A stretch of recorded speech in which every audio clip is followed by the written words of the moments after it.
Kung pwede hong magtagumpay ang isang tao sa kabila po ng kanyang pagsuway, much more na pwede pong magtagumpay ang isang tao bunga ng kanyang pagsunod. Tama po ba? Pero yung pong magtagumpay ka and not doing the will of God, meron po kasing consequence ito. At yun po ang hindi natin pwedeng matakasan o maiwasan. Kaya na-surprise ako, sabi ko, Lord, pwede palang mangyari na kami ay nagsasaksi. At sa kabila nung amin pong pagtatagumpay na ito, hindi naman pala nangangahulugan na ginagawa namin yung kalooban po ninyo. A good example na pwede ko pong sabihin po sa inyo ay no other than but Moses. Si Moses po kasi, nung kinausap po ng Panginoon, sabi po ng Panginoon, dahil nagrereklamo na po yung mga Israelita, ang sabi po ng Panginoon, dalhin mo yung tungkod mo, pumunta ka dun sa harapan ng isang bato at kausapin mo ito. Alam niyo po ba mga kapatid, sa kabila po nung galit, no? Sa halip na kausapin po niya yung bato, ang ginawa po niya, hinampas ito. Pero hindi po siya nabigo. Kasi sabi ng Lord, kausapin mo yung bato, lalabas yung tubig. Kasi nauuhaw na po yung mga Israelita. Hindi po niya ito kinausap, sa halip ay hinampas. Lumabas po yung tubig, meaning hindi po siya nabigo dahil lumabas po yung tubig. Pero yung consequence po nito, isa sa dahilan kung bakit po hindi nakapasok sa promised land si Moses, it's because of that. Ang tawag po natin doon ay misrepresentation. Sapagkat hindi po yun ang gustong ipakita ng Panginoon kung sino siya sa mga Israelita. Ang gustong i-convey na message ng Panginoon through that ay maramdaman nila na ang Panginoon ay mabuting Diyos. Kayang ibigay kung anuman yung kanilang pangangailangan na walang ganong klaseng reaksyon. Pero dahil po tao si Moses, may damdamin na provoke, na saktan, sa halip na sundin yung sinasabi ng Diyos, hindi ho niya ito ginawa. Tingnan po natin. Sinabi ni Yahweh kay Moses, dalhin mo ang tungkod na nasa harap ng kabanang tipan at isama nyo ni Aaron ang buong bayan sa harap ng malaking bato. Pagdating doon, ano instruction? Magsalita ka sa bato at lalabas ang tubig para sa taong bayan. At sa kanilang mga alagang hayop. Kinuha nga ni Moses ang tungkod mula sa kabanang tipan. So, very clear po yung instruction. Amen?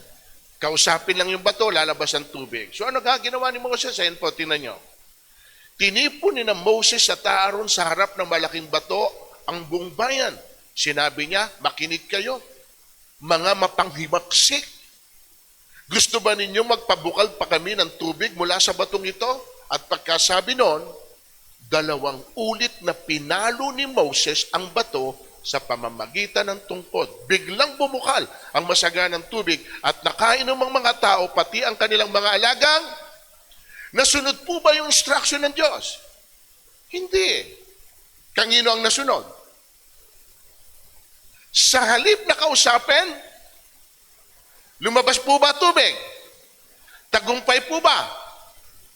Tagumpay po ba? Lumabas yung tubig. Pero ano po ang consequence? Tingnan niyo. O ba't nabago na naman?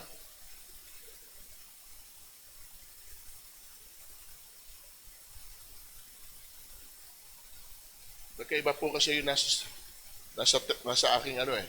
Tsaka iba po yung nandun. Anyway, ano po nakalagay doon sa sulat? Ngunit pinagsabihan ni Yahweh sina Moses at Aaron. Sabi niya, dahil kulang ang iyong pananalig sa akin na maipakita ko sa mga Israelita na ako'y banal.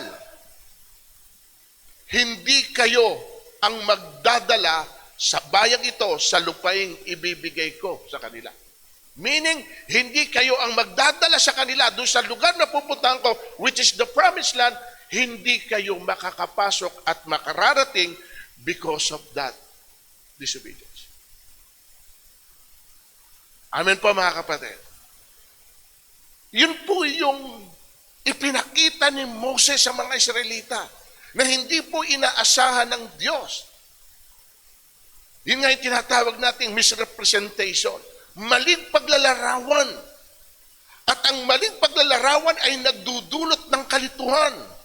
At ito po ang hindi nagustuhan ng Diyos sa ginawa po ni Moses. At alam niyo po ba mga kapatid na pwede rin po itong mangyari sa bawat isa sa atin. Amen. Yung iba yung nakikita nila sa dapat nilang makita. Yung iba yung naririnig nila sa dapat nilang marinig.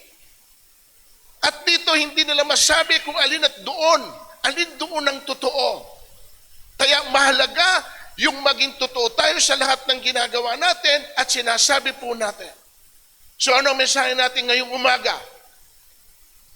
Ito po ang title ng message natin. Walang saysay kung mayroong pagsuwat. Tama po ba? Bakit may utos ang Diyos? Para sundin. Bakit siya may instruction? Para alam natin kung ano ang dapat nating gawin. Amen po ba? O, tingnan po natin. Sa 1 Samuel, chapter 15, verse 1, sabi ni Samuel, kay Saul, sinugo ako ni Yahweh upang pahirang ka ng langis at italagang hari ng Israel. Pakinggan mo ang kanyang salita.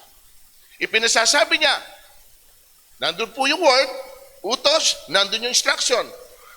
Pahihirapan ko ang Amalek tulad ng ginawa niya sa Israel nang ito'y inilabas ko sa Ehipto. So ito po yung utos, amen? May ipinagagawa po ang Panginoon kay King Saul. So ito naman po yung instruction. Tingnan nyo. Lusubin mo ang Amalek at lupigin silang lahat. Durugin mo ang lahat nilang ari-arian at huwag magtitira kahit, gusto ko makuha niyo yung praise na yun, ha? Durugin mo ang lahat nilang ari-arian at huwag magtitira kahit patayin mo silang babae at lalaki mula sa pinakamatanda hanggang sa batang pasusuhin. Patayin mo pati kanilang mga baka, tupa, kamelyo at malinaw po instruction, patayin silang lahat. Walang ang bigat ng utos. Amen? Parang ang hirap gawin. Kasi maging yung batang pasusuhin, kailangan patayin maging lahat ng hayop. Kung tayo po kaya yung utusan ng Diyos, at ganito ang pinagagawa po niya sa atin, ano pwede nating isipin sa Diyos?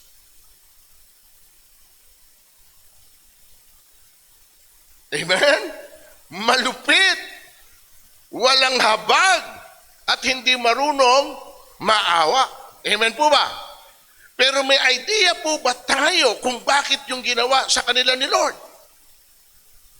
At dyan po tayo minsan nagkakamali ng atin pong judgment. Sapagkat ang nakikita lang po natin ay yung pong naging aksyon. Pero hindi ho natin nakita kung bakit po ginawa ng Diyos yung bagay na yon sa kanila. Tama po ba? Kasama ko pa ba kayo? Tingnan natin kung ano ginawa ng mga Amalekita na yan. Nang ang mga Israelita ay nasa Refidim, sinalakay sila ng mga, yung pong mga Amalekitang ito, sila po yung unang kumalaban sa mga pinili ng Diyos. At yung pong ginawa po ito ng Panginoon, it's a retribution. Doon lang po sa kanilang ginawa. Amen. So ngayon, unang punto natin, walang saysayang paglilingkod kung wala namang pagsunod. Are you agree? Walang saysay lahat. Kasi nga dapat po, mga kapatid, ang buhay natin sa lahat ng ginagawa natin, may meaning. Gusto ko po mga kapatid, saysay. Nakakapagod yung bagay na ginagawa natin sa lahat po ng aspeto ng buhay natin. At the end of the day, makikita mo, wala naman palang saysay ang lahat ng ginawa mo. Ba't walang saysay? Wala hurong katotohanan. So walang saysay. Tingnan natin yung teksto. Pagkalipas ng mga Sineo, pagkaalis ng mga Sineo, sinalakay nila ang mga Amalekita at nalupig ang mga ito. Victorious?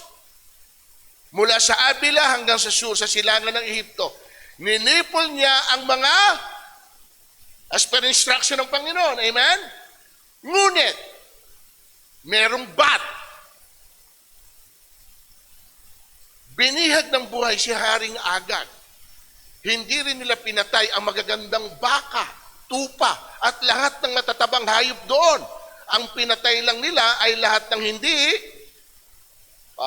Nagtagumpay po ba sila laban sa mga Amalekita? Yes. Pero sinunod ba nila utos at instruction sa kanila ng Diyos? Yan ang sinasabi ko, mga kapatid, sa inyo kanina. Na pwedeng mangyari na magtagumpay tayo pero hindi dahil sumunod tayo. Amen? Kaya po doon sa iniisip nila na yung tagumpay nila ay dahil deserving sila, hindi po sa lahat ng pagkakataon. Kaya nga po sa Bible, nag-complain po yung mga anak ng Diyos Bakit?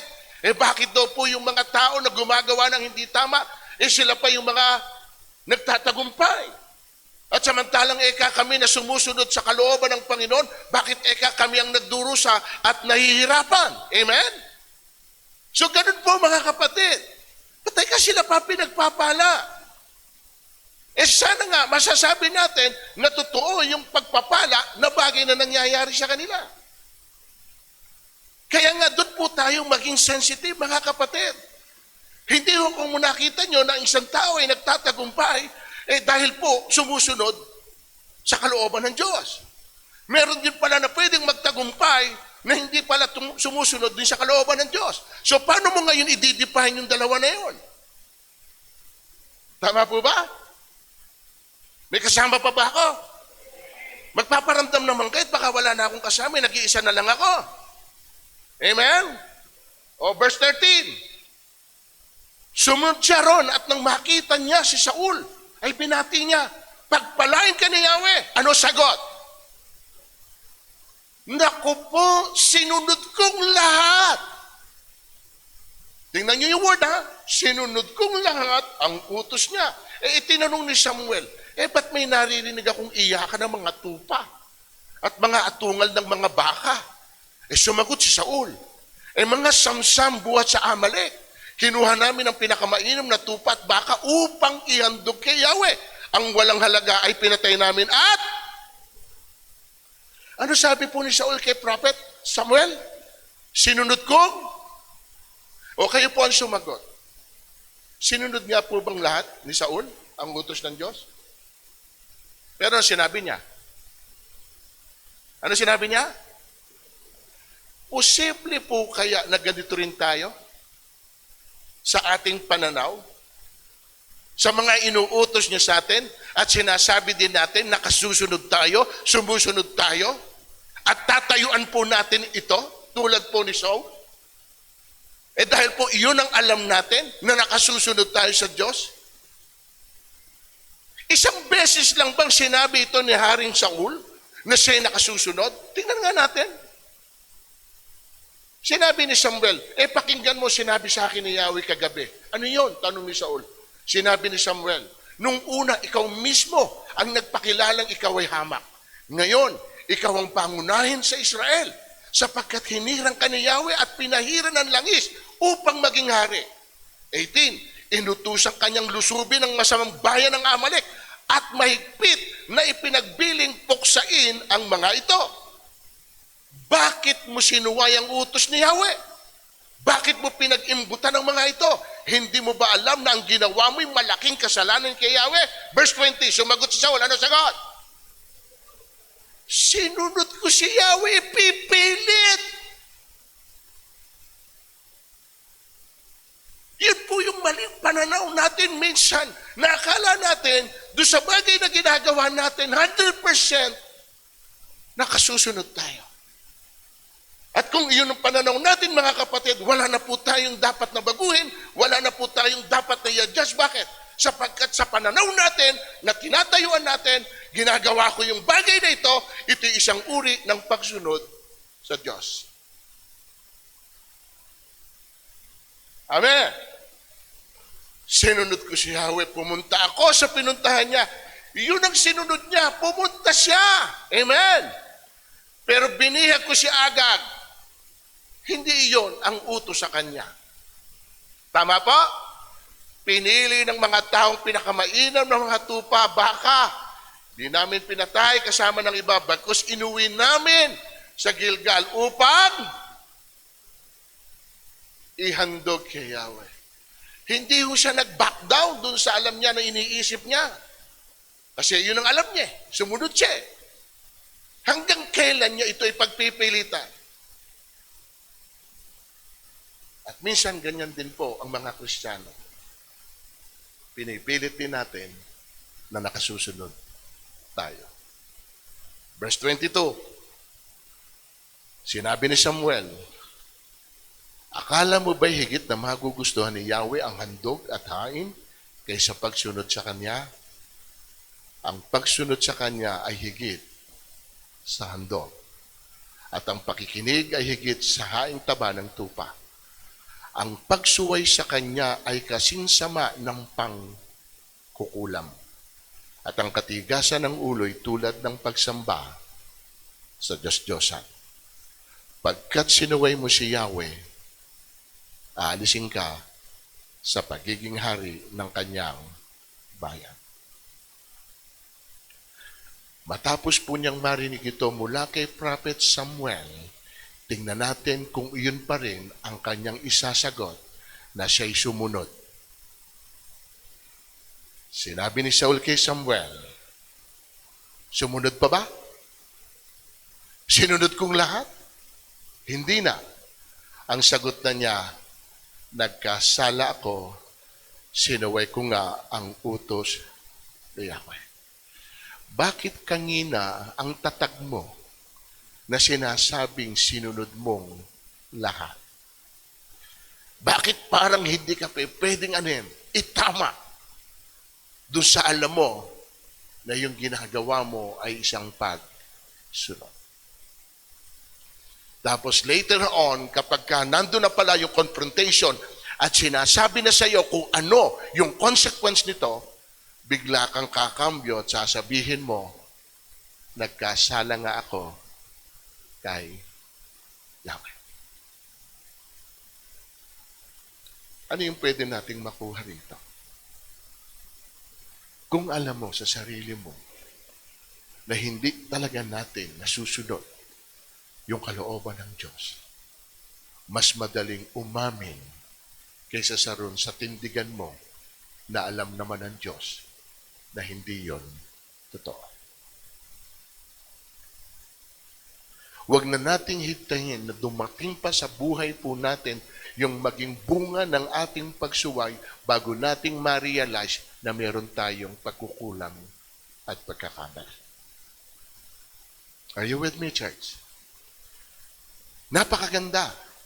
Sapagkat may mga bagay tayong pwedeng matutunan mula sa karanasan nila. At malinaw na nakikita natin yung mga ganito pong sequence, yung ganitong mga senaryo. Tapos ito po ang sabi niya, at ang bilin mo sa akin, natakot ako sa aking mga tauhan kaysa sinunod ko ang gusto nila. Ngayon isinasamo kong patawarin mo at samahan mo akong dumalangin kay Yahweh. Amen, mga kapatid. Alam niyo po ba, ito baka ho unaware tayo. Kaya hindi natin medyo binibigyan po ng weight yung pagsunod natin, bagamat malinaw na sinasabi ito sa atin ng Diyos. Minsan dinidisregard lang po natin. Pero alam niyo po ba, mga kapatid, ang disobedience at pagsuway, it's an invitation of curse sa atin pong buhay. Hindi ho alam yan ng maraming tao. Dahil kung alam po nila na ito pala ay isang pag-imbita ng sumpa sa buhay natin, then hindi natin gagawin as much as we can. Pipilitin nating sumunod sa sinasabi sa atin ng Diyos. At yun po yung ginagawa po natin. Kaya nga tayo lumalapit sa Panginoon. Amen. Kaya nga tayo pumaparito sapagkat gusto nga nating marinig yung gustong sabihin sa atin ng Panginoon. Pero mga kapatid, meron tayong tinatawag na responsibility and even accountability na kapag iniloob ng Diyos na ikaw ay makarinig, yung bagay na narinig mo, kailangan ano po ang magiging aksyon mo. Ito po yung sinasabi ko sa inyo na napakahalaga mga kapatid ng pagsunod rather dun sa pagsuway. Ito po, tingnan nyo. Sa kabilang dako, kung hindi ninyo diringgin ang tinig niya at hindi susundin ang kanyang mga utos at mga tuntunin, ano sabi? Mangyayari sa inyo ang mga sumpang ito. So naglatag ang Diyos. So kaya po ito, hindi ho natin alam minsan, no? Na yung mga bagay na nangyayari po sa atin, na minsan ay nasusurprise ba tayo kung bakit ito nangyari? Mga kapatid, hindi ko sinasabing lahat kundi may pagkakataon na yung pong mga pangit na nagaganap sa buhay natin ay bunga ng atin pong pagsuway. At yun lang po yung bunga ng pagsuway po natin. Yung hindi natin po pagsunod sa kalooban ng Panginoon. Bigyan nyo ng meaning yung bagay na ginagawa natin. Bigyan nyo ng saysay. Yung pong Sunday after Sunday ay narito kayo na sumasamba sa Panginoon, pero dapat malinaw sa inyo na meron pong saysay. Sabihin mo sa katabi mo, bigyan mo naman ng saysay. Give meaning to it. Amen. Kasi mapapagod po tayo. Sunday after Sunday, paparito po tayo at sasamba tayo sa Panginoon. Pero lalabas tayo rito, kapatid, ganun pa rin ang buhay, then walang saysay. China-challenge ko na po kayo, mga kapatid. At ito na po, nag-commit po ako. Sana hindi na nyo mamiss ito. Sunday after Sunday. Sapagkat magsisiris na po ako, magsisimula na po ako na mag-topic sa inyo about eschatology, about the end times. At doon na po ninyo makikita ang lahat ng kaganapan na mangyayari. Sasamantalahin po natin yung pagkakataon na nangyayari po sa Middle East. Yung pong war. Isa po kasi yan sa sign. Hindi lang po earthquake. War is one of the sign. Na we are too close. Malapit na po na mangyari yung po ating ina-expect. At kung ano yung magiging kalagayan natin bilang kayo, mga mananampalataya. So sana, don't miss that. Aabutin tayo, mga kapatid, ng almost a year. Doon po sa series na yon. Sapagkat si-sequence ko po sa inyo, details by details kung ano po ang mangyayari hanggang sa huli, nasasabihin ko sa inyo, there will be a new heaven and new earth. Yung 7 years of tribulation, yung 666, yung white judgment throne, yung Bema judgment, real talk, hell is real. Iisasahin ko po sa inyo yan. Hindi na po ako magtatapik ng mga bagay-bagay na ganito. Napakarami ko pong nabuha, to God be the glory, napakarami ko pong mensahe pa na kasunod nito. Pero isa-set aside kong lahat. At magpo-focus po ako dito sapagkat ayoko po na mabis ito ng mga Kristiyano na hindi nila alam kung ano ang magta-transpire sa atin pagdating ng mga series na ito ng panahon. Amen? Sana, don't miss that. Sunday after Sunday. Sisimulan ko po yan by April. Tatapusin ko lang po itong month of March. At kapag na-miss nyo po yan, meron kayong na-miss doon, hindi nyo na po yun malalaman, maliban lang po na makikinig kayo sa YouTube. Pero iba pa rin ho yung narinig ninyo ng actual kesa sa ron sa narinig ninyo sa YouTube. Amen? Ba't ko po ito sinasabi sa inyo? Concerned po ako sa bawat isa sa inyo. Hindi po ito mangyayari sa lahat po ng church. Pero ito po, nireveal sa akin ng Panginoon na it's about time. It's about time. Hindi na pwede na walang alam ang mga tao sa mga bagay na pwedeng mangyari. Isa ho sa iniiwasan ko kung bakit ayaw kong mag-topic ng end times, sapagkat marami po kasi ang interpretasyon nila, tinatakot mo sila. Kasi ho, nakakatakot yung mangyayari. Kailangan po, nakahanda tayo doon sa mangyayari. Amen? Kung may mga pera kayo sa bangko, medyo i-pull out nyo na. Sapagkat halos po lahat ng bangko,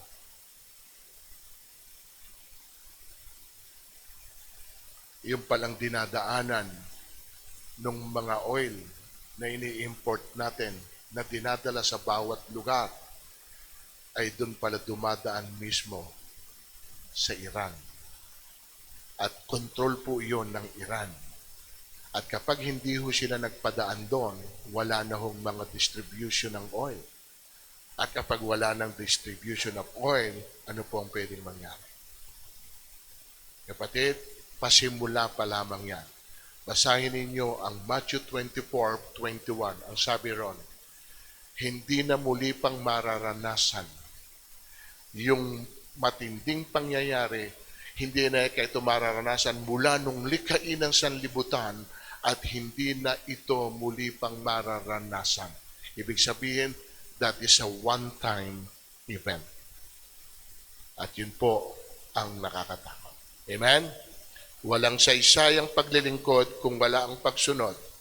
Pangalawa, walang saysay ang paghahandog, walang saysay lobat. Walang saysay ang paghahandog kung sarili mo na ang nasusunod at hindi na ang Diyos. Dito natin, walang saysay ang paghahandog kung sarili mo na ang nasusunod at hindi na ang Diyos. Ano ibig kong sabihin dyan? Minsan tayo ang nagpapasya sa sarili nating gustong gawin at hindi na kung ano yung ipinagagawa niya sa atin. Amen? Tingnan natin. Itinanong ni Samuel, bakit may narinig akong iyakan ng mga tupat at tungal ng mga baka? Sumagot si Saul, mga samsam buhat sa Amalek. Kinuha namin ang pinakamainam na tupat baka upang ihandog kay Yahweh. That is verse 14. 15. Amen? Dagdagan natin. Pinili ng matang pinakamainam sa mga tupat baka at hindi namin pinatay kasama ng iba. Bagkus inuwi namin sa Gilgal upang napakaganda naman pala ng intensyon amen. Kaya pala hindi pinatay sapagkat ang gusto pala nila ay ihandog kay Yahweh. Kaya pala nila yun itinira. At kung ito po ang titingnan po natin, pwedeng justifiable, amen? Kasi para pala kay Yahweh, para pala kay Lord. O ito tanong ko, at kung para talaga ito kay Lord, bakit hindi natuwa si Lord? Hello? Tingnan nyo kapatid, yung pong utak nila, sila na ang nagdesisyon. Sila na nagpasya. Hindi, huwag niyo papatayin yan. Iyahandog natin kay Yahweh yan. Sa puso nila, akala nila, malulugod ang Diyos dahil po ang nasa isip nila para maghandog sa Diyos. Hello? Pero yun ba ang utos ng Diyos?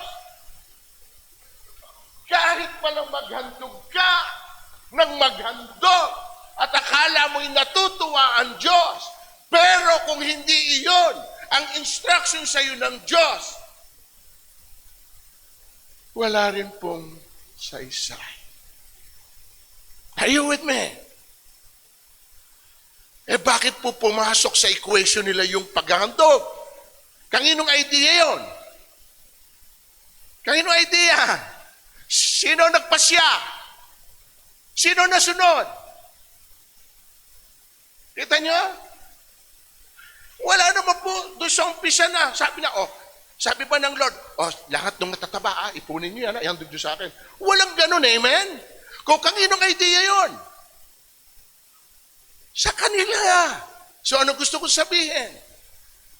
Di ba? Walang saysayang paghahandog kung ikaw na ang nasusunod at hindi na ang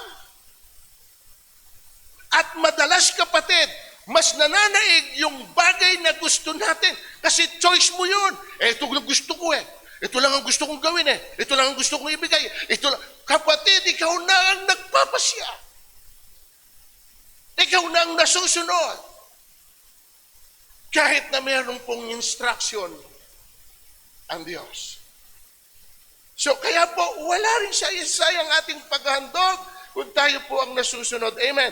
Tayo ang nagpapasya, sarili na natin ang nasusunod at hindi na ang gusto ng Diyos. O ano sagot ng Diyos, mga kapatid? Akala mo ba higit ng mga gugustuhan ni Yahweh? Ang handog at hain kaysa pagsunod sa Kanya? Ang pagsunod sa Kanya ay higit sa panghandog at ang pakikinig ay higit sa haig?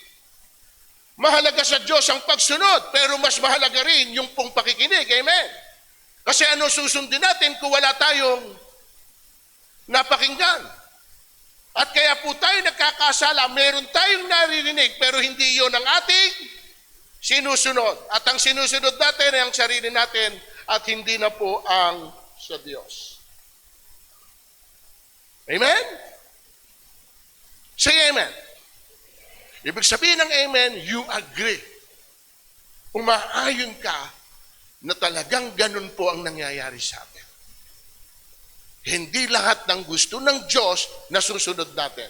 Pero ang gusto natin, ang sinusunod natin. And here is the third point. Walang saysayang panalangin kung tayo naman ay sinungaling. Ngayon, isinasamo kong patawarin mo na at samahan mo akong dumalangin kay Yahweh. Ito yung request niya. Samahan mo ako kay Lord. Mananalangin ako. Dudulog ako sa Panginoon. Amen? Mga kapatid, anong sasabihin mo sa panalangin mo kung kasinungalingan ang naririnig na sinasabi mo?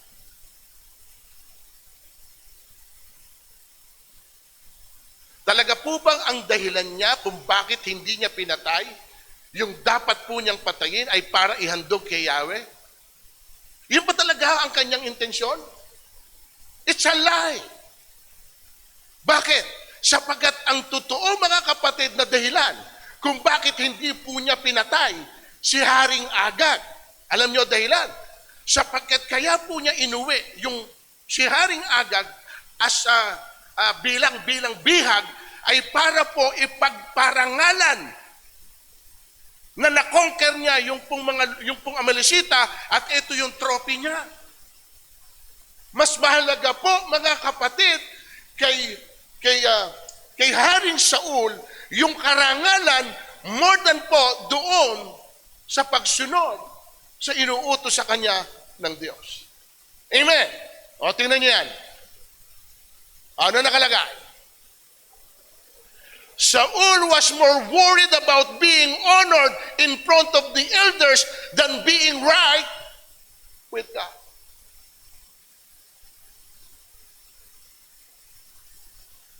Tapos mayroon pa siya tinatawag na blame game. Ano yung blame game?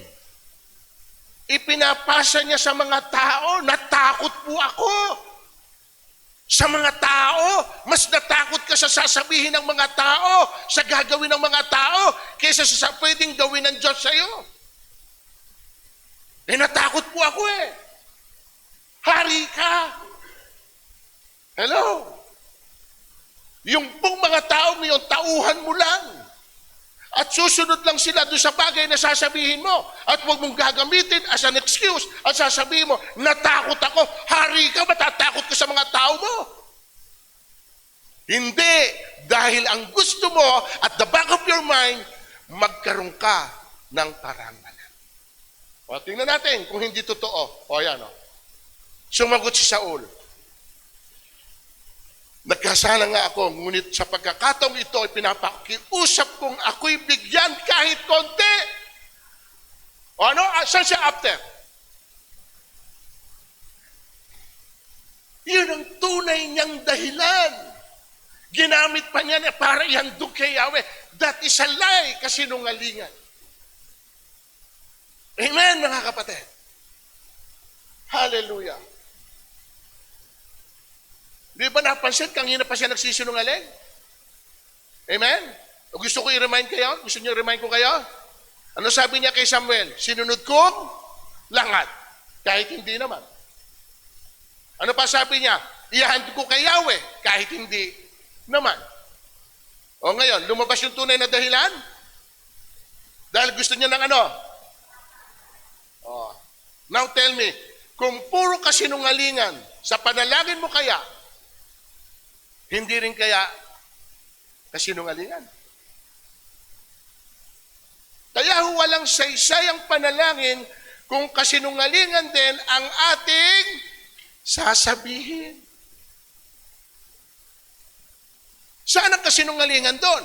Yung sinasabi mo ba, doon ka nagsisinungaling? Hindi. Yung buhay natin. Kapag hindi tama ang buhay natin, mga kapatid, yun ay isang uri ng kasinungalingan. At kung may kasinungalingan tayo sa buhay natin, ano yung totoo na iyong sasabihin? From the abundance of the heart, the mouth speaks. So anong naging consequence, mga kapatid? Ulitin natin ulit basa. May naging consequence ba? Ulitin ko ulit. Nagtagumpay ba sila at first? Na-conquer nila, amen? Victorious, amen? Ba, nagtagumpay. Pero kapatid, yung tagumpay may consequence. Tingnan niyo.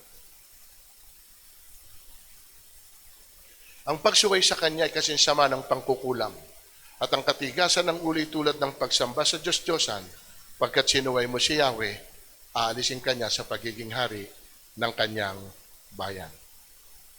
Verse 26, sinabi ni Samuel, hindi kita masasamahan sapagkat sinuway mo ang inalis na niya at inalis na niya sa iyo ang pagiging hari.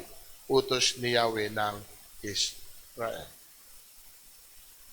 Yan po ang bunga ng kanyang pagsuway.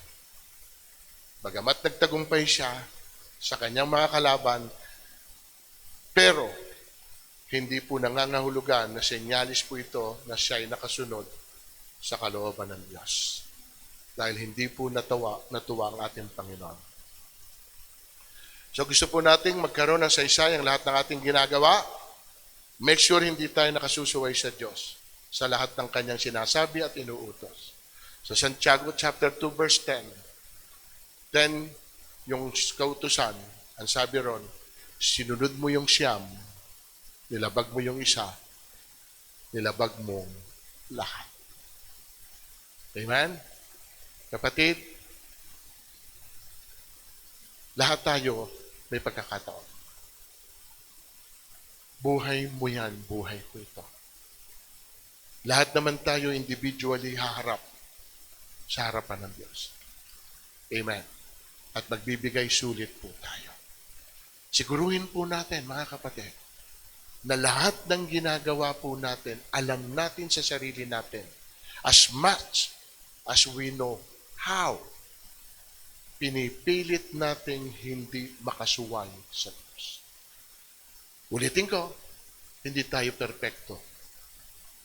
Walang 100% dito na masasabing makasusunod tayo sa Diyos. Ako na mismo nagsasabi sa inyo. Pero hindi po kasi yung perfection dito ang sinasabi sa atin ng Panginoon, kundi makita ng Panginoon na kahit papano we strive hard, na pinipilit natin na makasunod sa lahat ng gusto ng Diyos sa buhay natin. Yung at least maramdaman man lang ng Panginoon na nag-e-effort tayo. Tingnan nyo ito. Hindi ko babanggitin. May nag-testimony sa amin. nagkaroon siya ng privilege na mabigyan siya ng PWD. Okay? Dahil po may diferensya ang kanyang mata. Na-enjoy niya yon, yung 20% sa lahat, PWD. Nagturo po ako. At dun po sa message na narinig po nila, nagkaroon siya ng conviction. And one time po, pumunta siya sa ospital at nagpatingin. Ang sabi ng doktor, yung kalagayan ng mata niya ay hindi ho kategorya para ikaw ay maging isang PWD. Alam niyo ba, out of conviction, tinurn down po niya yung pong nakuha niyang discount doon po sa card na ibinigay niya. Binalikan po niya yung pong binilan niya ng gamot at ibinalik po niya yung kanyang na-discount. At hindi na po niya ginamit yung kanyang PWD. At alam niyo kung ano sinabi ko? Pwede mo namang ma-enjoy yung privilege na yan. Pero kahit hindi ka dapat na gumagamit niyan, pero eto sasabihin ko sa iyo. Dahil ini-enjoy mo yung privilege na yan, eto sabi ng Lord, gagawin ko na talaga yung mata mo ay mabubulag na para maging PWD ka. Eh, mas gusto mo ba? Mas gusto mo ba na makadiscount ng 20% na bulag? O gusto mo malinaw ang paningin kahit walang 20%? Kita nyo kapatid? Conviction. Yun yung sinasabi natin. At the end of the day, ikaw pa rin. Hindi ibang tao. Ikaw pa rin ang haharap sa Panginoon at i-deal mo kung ano man yung bagay na ginawa mo sa buhay mo.